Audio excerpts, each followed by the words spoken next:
인종 다양성 손실, 그다음에 글로벌 워밍에서 첫 번째부터 적어도 세 번째 안에 드는 그런 원인 인자라고 합니다. 그래서 이런 문제를 우리가 역시 구체적으로 유식을 줄이면서 해결할 수가 있다. 근데 겐트의 사례는 굉장히 고무적인 것이 첫째로는 그 시각 지원에서 함께하고 또 식당들이 함께 채식 식당이 아닌 다른 식당에서도 그 채식 메뉴를 제공하는 것들에서 시민들이 예행동에 함께 동참할 수 있다고 하는 그런 그 사례를 보여줘서 굉장히 좋은 모델이 될 수 있다고 생각합니다. 또한 추진하는 방법에서도 사람들에게 선택권을 주는데 중요한 것은 그럼에도 불구하고 이게 하나의 시민의 운동이 되면서 시민들이 자발적으로 선택해서 예를 들면 펜트시청 같은 경우에는 목요일에는 70%, 하지만 평일에도 50% 이상은 채식을 하려고 합니다. 마찬가지로 이제 이런 운동은 출발이고 시민들이 쉽게 접근할 수 있기 위해서 주의를 채식을 시작했고 이런 운동들이 진전되고 있음을 저는 그래서 알 수 있었습니다. 다시 한번 플러스 레나드 선생님께 박수를 보내시고요. 지금까지 발제하신 세 분의 질의응답, 세 분과 함께하는 질의응답 시간을 갖도록 하겠습니다. 세 분의 발제자께서는 웨이브로 올라와 주시기 바랍니다. 플러스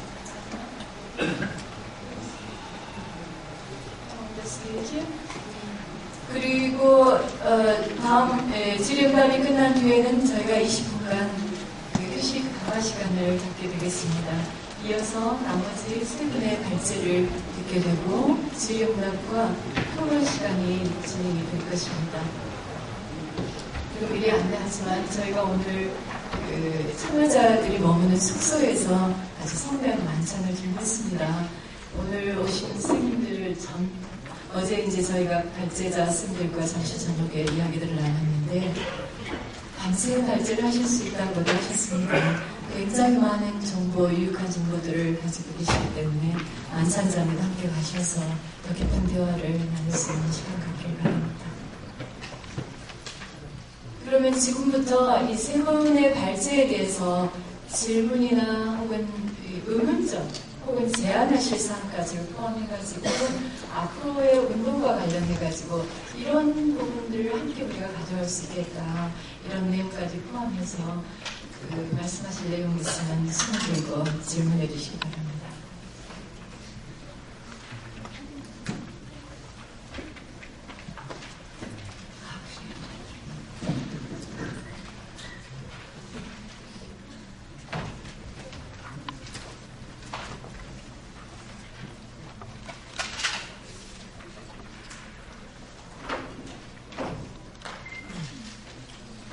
네, 그게 이정욱 선생님.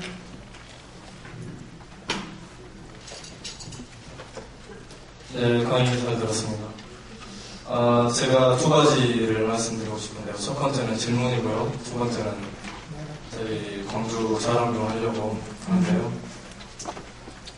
천천히 말씀드려야 할까요? 네, 말씀하세요. 다른 선생님께 질문하시는 건가요? 선생님 소속을 말씀해 주시고요.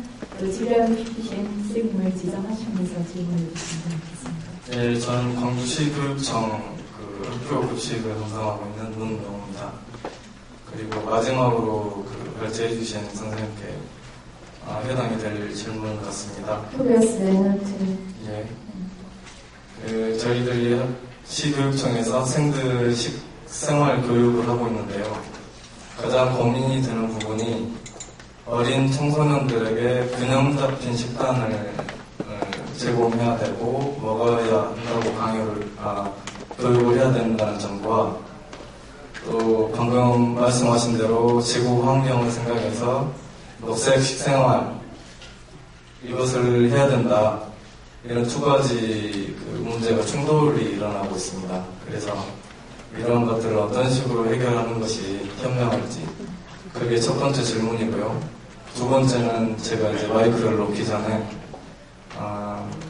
지금 광주시 교육청에서는 전체 학교 학생들을 대상으로 일주일에 한 번씩 채식의 날을 운영을 하고 있고요. 그리고 오늘 세 분 선생님께서 말씀해 주신 각 주제별로 그 관련된 내용들을 가지고 각 학교에서 식생활 교육을 하고 있고요. 점점 그 신청 학교나 그리고 앞으로 더 추가될 그 상황이 있고요. 또 확대되고 있습니다. 그리고 저희 광주시 교육청 직원들은 매주 수요일이면 최식 식단을 먹고 있습니다. 그리고 광주광역시 여러 곳에 가보면 채식 뷔페 식당이 많이 있어요. 그래서 시민들이 언제든지 선택해서 먹을 수 있게 많이 그 시설이 갖춰져 있고요. 또 광주시청하고 광주광역시 교육청이 일정 정도 지원을 해가지고 친환경 농산물을 구입했을 경우에 학교에 그 지원금을 주고 있습니다. 그래서 지금 오늘 그 멀리서 오신 선생님들이 광주에서도 충분히 그 하시고자 하는 말씀을 그 실천하고 있는 모범 사례로 광주광역시가 전 세계적으로 홍보가 될 수 있도록 각 나라나 다른 나라로 가셨을 때 한국을 꼭 소개해 주십사 부탁드리고 싶습니다. 이상입니다.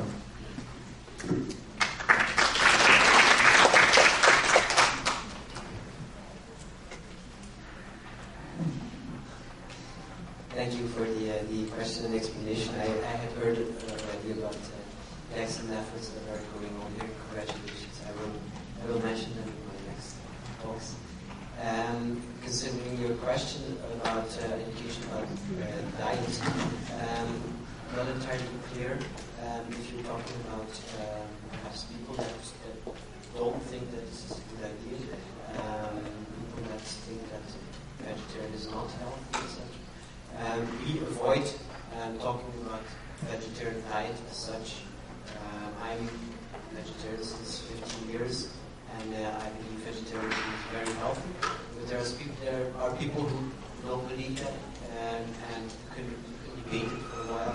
But what you cannot debate is that, at least in Western Europe, is that we eat too much meat, and that eating less meat will be good for you. So it's much less debatable than talking about 100% vegetarian diet. So that's why we talk about that. We say eat one day without meat a week. And there's actually little question that this is good. Also, some dietitians and such, they may say like, okay, but this meal is not balanced or whatever. I think this argument is a bit silly in the sense that it's not necessary to have, if you look at a lot of meat, first of all, if you look at a lot of meat dishes, they're not all balanced anyway. This is an accusation that always comes up with vegetarian meals. Secondly, balanced meals is something that you have to look at in the course of not just in the day, but in the course of a week. You can eat a day less protein, less healthy, and if you eat 6 days more healthy. I'm not saying that vegetarian meals should be healthy, of course.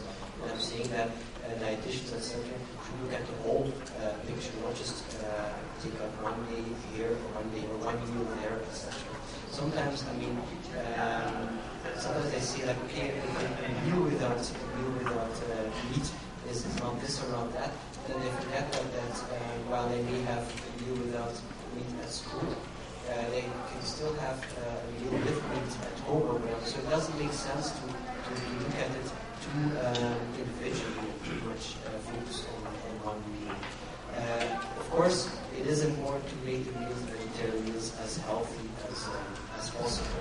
And the challenges are sometimes that, of course, you're dealing most of the time with big kitchens that make sometimes thousands of meals a day, and then it becomes a bit more challenging, not just to make it healthy, but also to make it tasty. That's also very important. I think, in general, the emphasis on taste is even more important because children will not, or anyone, if you give anyone a meal that is healthy but not tasty, they will not eat that the second time. If you give them a tasty meal that's not healthy, they will eat that the second. Of course, ideally, you should give them meals that are healthy and tasty.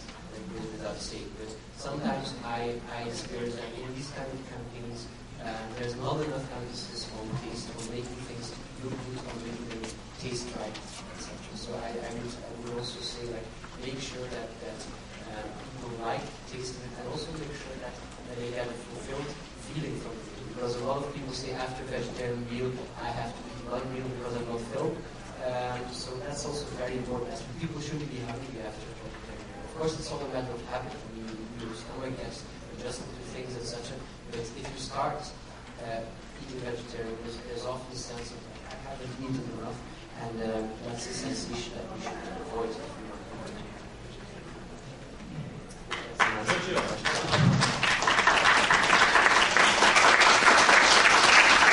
네, 질문에 답변을 만족하십니까?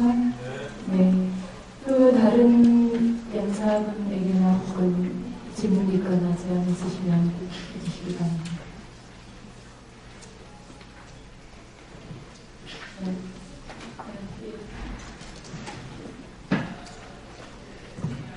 Thank you very much. I'd actually like to make a kind of a suggestion or just make a comment to the gentleman who asked about the schools and about the resources for kids and so on.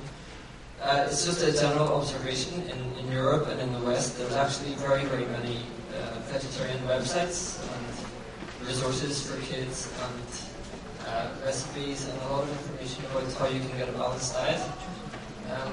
But I think all of these are in English, so this is maybe one of the issues. So if there's a lot of people here who are in NGOs and they're interested to promote this, if they just contact these websites and say they're willing to translate it to Korean, then most of those sites would be delighted, and probably they would put that information up directly, because they're all pro-vegetarian and they're non-profit. So if that's something people would like to do, that might help, because the information is there already, it's just not in Korean.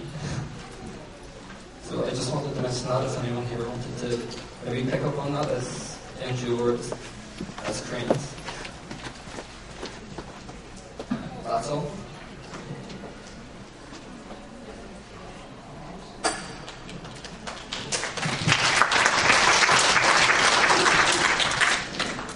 네, 감사합니다. 또 다른 질문 있으시면 네.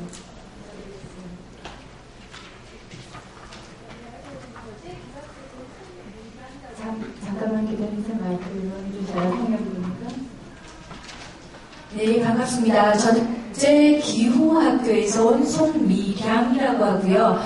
저는 이제 세 분 중에서 어떤 분께 질문을 해야 될지 잘 모르겠는데, 저희는 이제 그 섬이기 때문에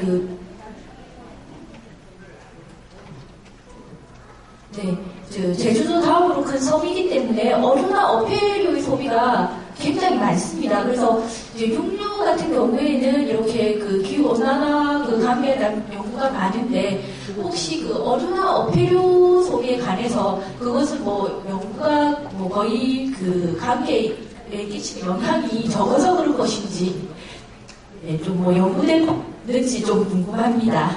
네, 고맙습니다.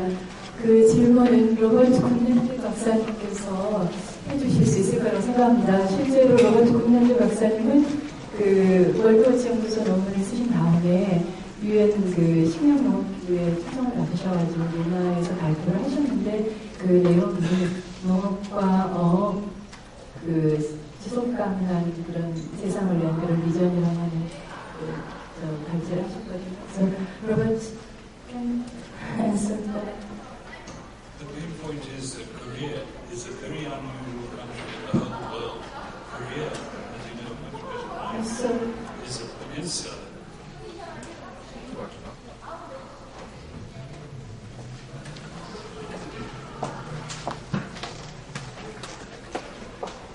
Is that better? Is that better? Korea, as a peninsula, is very unusual in the whole world. You're surrounded by very productive seas.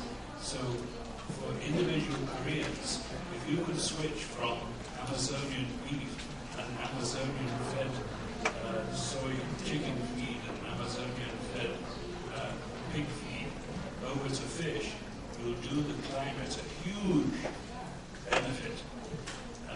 But the solution that is available for you in Korea is not available worldwide. In frankly, I've given up on fish as a solution to anything. All of the major fisheries worldwide are overfished. They're all in decline. Even the most prolific fishery in the world, the Canadian codfish fishery, is now banned because it's totally broken and there's not much to catch. Each female cod, after the first 5 to 6 years, produces millions upon millions of eggs. And they had about 300 PhD fisheries scientists to calculate what the sustainable catch was. And even with those conditions, this world's most productive fishery crashed. So I don't hold much hope for fisheries worldwide. Yes, if someone was to look after them and get FAO to stop being so difficult, getting fishing quotas enforced, particularly on the big fish like tuna, shouldn't be fished at all. Whales, well, your close neighbours, I don't want to say too much about research whaling. But worldwide, I don't hold out much hope for any fish. For Korea, yes, fish is certainly an answer because your nest is so productive. Fisheries all around your beautiful peninsula. 네, 네, 감사합니다. 다음에는 저기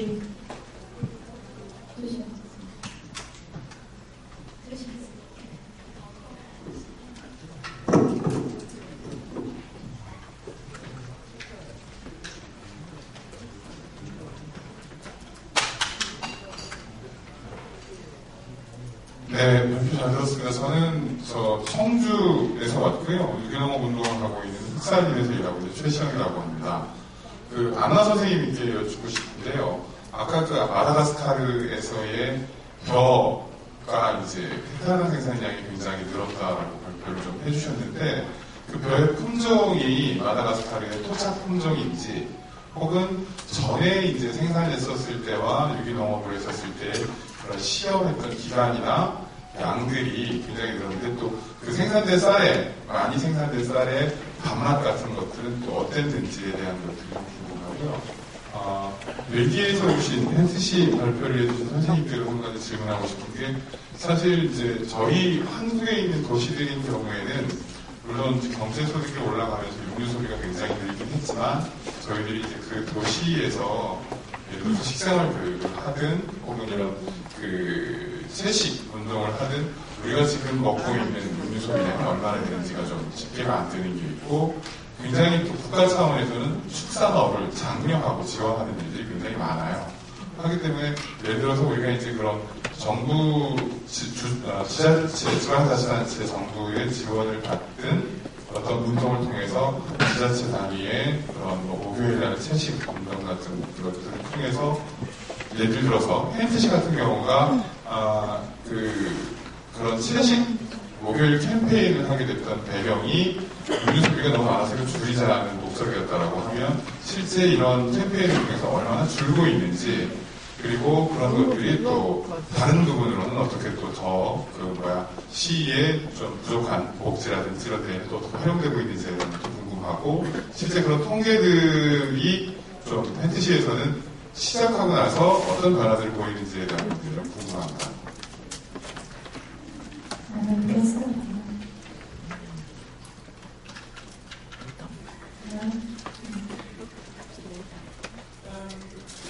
Actually, the example from Madagascar that I was showing, it was not about introducing a new variety of rice. It was the same varieties being cultivated, and it was the application of the system of rice intensification, which is a change in the management. It's a change in the cultivation techniques that actually brought the change in productivity. So this system of rice intensification has been used both in Africa and in Asia. So it has been actually used for different varieties of rice. So in that sense, it's not introducing a new type of rice that will then taste differently or have different characteristics. It's about increasing the productivity of the existing varieties. and cultivate them in a different way to make them more productive. Of course, I could look at the source of that particular study to see what variety they were using there, but I can't tell you just like that now, because it wasn't the focus on that particular variety. It was the focus on the cultivation system.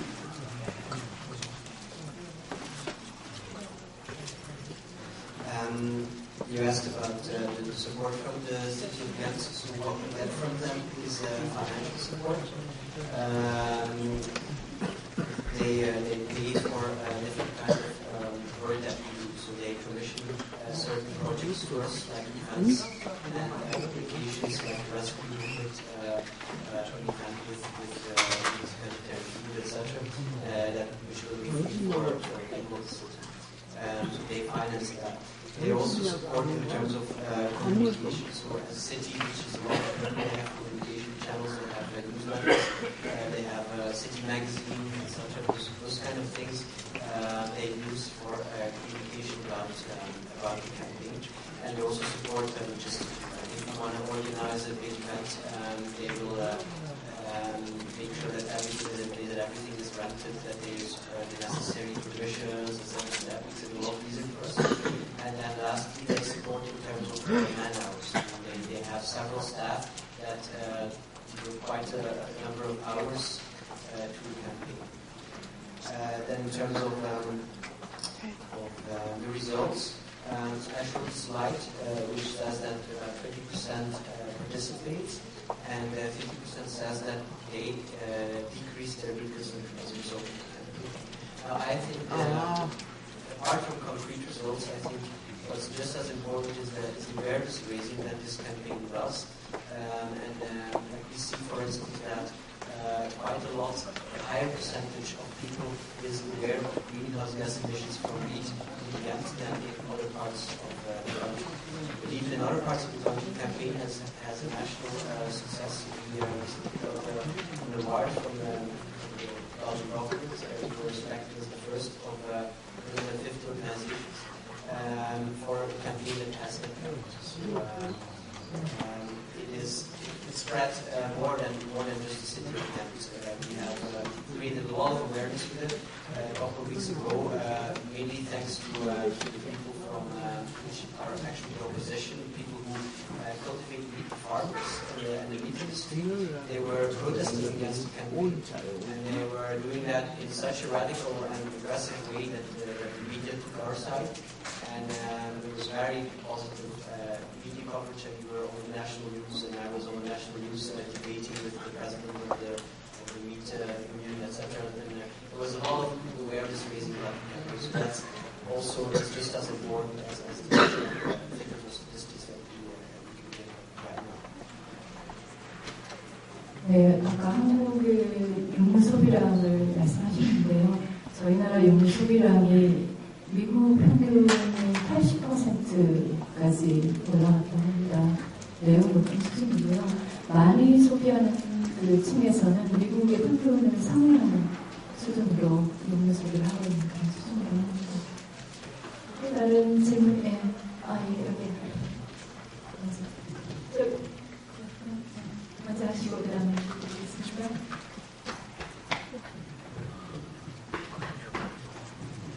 예, 감사합니다. 예, 저는 광주환경운동연합에서 온 최홍엽이라고 합니다. 이런 질문을 던져보고 싶은데요. FTA 문제입니다. 자유무역의 한국에서는 이제 최근에 이슈 중에 하나로 등장을 하고 있는데요. 그러니까 국가의 경쟁력을 높이기 위해서는 자유무역을 활성화해야 되고, 심지어 이제 농업까지도 더욱더 개방해야 된다. 이런 움직임이 있고, 최근에는 이제 한국과 미국 간의 이제 FTA를 신속하게 체결을 해야 된다. 오늘 아침인가 미국에서는 벌써 비준을 했다고 합니다. 그래서 바로 이 자유무역의